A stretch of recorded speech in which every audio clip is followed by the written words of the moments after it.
आप सुन रहे हैं द हॉन्टेड हॉर्स और आज मैं फिर से आपके बीच एक बहुत ही रहस्यमयी और डरावनी कहानी लेके आया हूं। पर उससे पहले अगर आप चैनल पर नए हैं तो जल्दी से चैनल को सब्सक्राइब कर लें। तो बढ़ते हैं अपनी कहानी की तरफ। कहानी कुमराली गांव में जय सिंह नाम के एक जमींदार रहते थे, जिनके 5 बेटे और 1 बेटी थी। इकलौती बेटी होने के कारण उसे सबसे ज्यादा दुलार भी मिला। जमींदार की बेटी ज्योति अपने पिता के इस दुलार की वजह से हठी और गुस्सैल स्वभाव की हो गई। इसके अलावा वो आलसी भी थी। एक दिन जमींदार की पत्नी ने उससे कहा, बेटी तो पराया धन होती है, तुम इसे इतना सिर न चढ़ाओ। विवाह के बाद कैसे निभाएगी? मैं इसके ससुराल दास दासियां भिजवा दूंगा। जमींदार ने कहा। कुमराली के पास एक गांव में एक गरीब किसान रहता था। उसके बेटे का नाम था वीरभान। वीरभान के जन्म के समय ही उसकी माता की मृत्यु हो गई थी। वीरभान को किसान ने ही पाल पोस कर बड़ा किया था।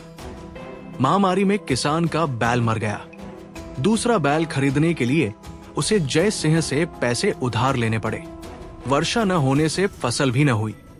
लगातार ब्याज से किसान का ऋण भार बढ़ता रहा। पिता पुत्र इसी चिंता में डूबे रहते। समय के साथ आमीनदार की बेटी ज्योति भी बड़ी हो गई। आमीनदार को उसके विवाह की चिंता हुई। ज्योति से विवाह करने के लिए कोई भी युवक तैयार नहीं हो रहा था। तभी जमींदार को वीरभान का ख्याल आया। वीरभान सुंदर होने के साथ बुद्धिमान भी है। इसके अलावा किसान उनका करादार भी है, सो इस रिश्ते के लिए वो मना भी नहीं करेगा। धन के प्रभाव से ज्योति को खुश भी रखेगा। यही सोचकर जमींदार ने किसान के यहाँ विवाह प्रस्ताव भेजा। न चाहते हुए भी वीरभान को ये शादी करनी पड़ी। ससुराल में भी ज्योति का व्यवहार नहीं बदला। पति के साथ ससुर को भी फटकार देती थी। किसान जमींदार के भय की वजह से कुछ न बोलता था। वीरभान गंभीर और स्वाभिमानी युवक था। कुछ दिन तक तो वो चुपचाप अपने पिता का ये अपमान देखता रहा, क्योंकि वो ज्योति की शिकायत करता भी तो किससे। एक दिन वीरभान ने अपने पिता के कान में कुछ कहा। पुत्र की बात सुन पिता ने भी स्वीकृति में गर्दन हिला दी।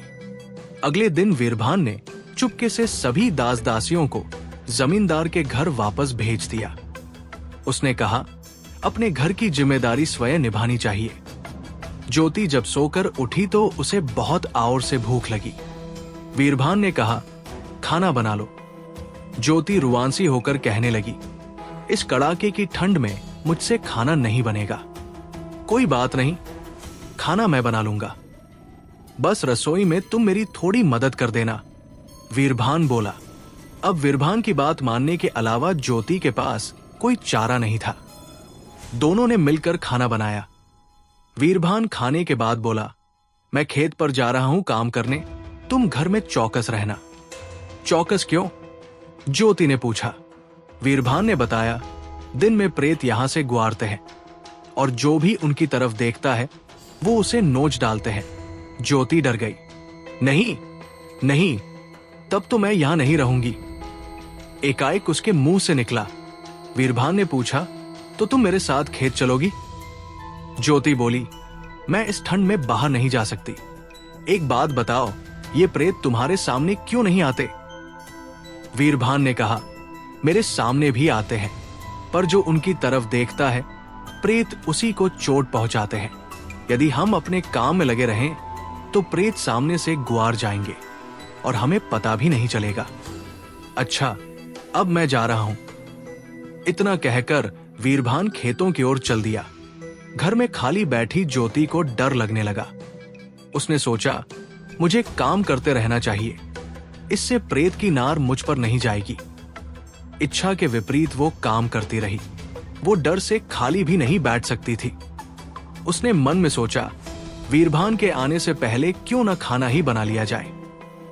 उस रात का खाना ज्योति ने बना लिया। वीरभान जब घर आया तो देखा, पूरा घर साफ होने के साथ साथ रात का खाना भी बन गया है। ये देखकर वो बहुत ही खुश हुआ। ज्योति ने बताया, आज प्रेत नहीं आए, मैं काम में जुटी रही, शायद वो बगल से निकल गए होंगे। वीरभान ने उत्तर दिया, इसके बाद तो ये दिनचर्या बन गई। किसान और वीरभान खेत में काम करते और ज्योति प्रेत के डर से घर का सारा काम करती। उसका स्वभाव बदल गया। 2 महीने गुआर गए। एक दिन जमींदार अपनी पत्नी के संग ज्योति से मिलने आए। ज्योति को देख वो दंग रह गए। वो भाग भाग कर घर का काम कर रही है। उसके शरीर में बिल्कुल भी आलस नहीं था। माता पिता को देखकर ज्योति उनके गले से लिपट गई। फिर बोली, पिताजी हमारे यहाँ कुछ काम करिए। उसने अपनी माँ से भी यही कहा। उसे डर था कि प्रेत कहीं माता पिता को नुकसान न पहुंचा दे। जमींदार को बेटी की बात माननी पड़ी। वो आंगन में रखे भूसे को घर में रखने लगे। शाम को जब वीरभान और उसके पिता खेत से लौटे तो दोनों अचंभित खड़े देखते रह गए। किसान ने जमींदार से क्षमा मांगी। जमींदार बोला, मुझे तो कुछ समझ में नहीं आ रहा है। घर में घुसते ही ज्योति ने मुझे काम में लग जाने को कहा। वीरभान कुछ बोलता इससे पहले ही ज्योति बोल पड़ी, यदि आप काम नहीं करते तो प्रेत आपको हानि पहुंचा सकते थे। प्रेत? जमींदार की पत्नी ने पूछा। हाँ, यहां से प्रेत गुआरते हैं, ज्योति बोली। जमींदार ने वीरभान से कहा, मुझे अच्छा नहीं लगता। मेरी बेटी इतना काम करे, तुमने नौकरों को क्यों लौटाया? वीरभान ने उत्तर दिया, विवाह के बाद लड़की पर उसके पति का अधिकार होता है, पिता का नहीं। जब हम स्वयं इतनी मेहनत करते हैं तो इसका भी कर्तव्य बनता है कि ये भी हमारा साथ दे और ऋण चुकाने में हमारी मदद करे। जमींदार बोला, पर वो ऋण तो मैंने ज्योति के विवाह के समय ही माफ कर दिया था। वीरभान ने कहा, मैं आपके पैसे अवश्य ही लौटाऊंगा। हमें दूसरों पर आश्रित नहीं रहना चाहिए। जमींदार की पत्नी ने पूछा, बेटा वे प्रेत कौन से हैं जिनकी बात ज्योति कर रही है? वीरभान बोला, माताजी, पहला प्रेत है आलस्य। यदि ज्योति आलस कर बैठी रहती तो इसे आलस्य का प्रेत नोच डालता। दूसरा प्रेत है आपका ये ऋण। जब तक मनुष्य अपना ऋण न चुका दे उसे चैन नहीं आता। वीरभान की बातें सुनकर जमींदार प्रसन्न हुए। उसकी पत्नी बोली, बेटा, तुमने मेरी बेटी का उद्धार कर दिया। अब मुझे इसकी कोई चिंता नहीं। अब ज्योति को भी असली प्रेतों की पहचान हो गई थी। उसने वीरभान से कहा, अब हम दूसरों पर कभी आश्रित नहीं रहेंगे। इसके बाद तीनों ने मेहनत करके जमींदार का ऋण भी चुका दिया और ये कहानी यहीं समाप्त होती है।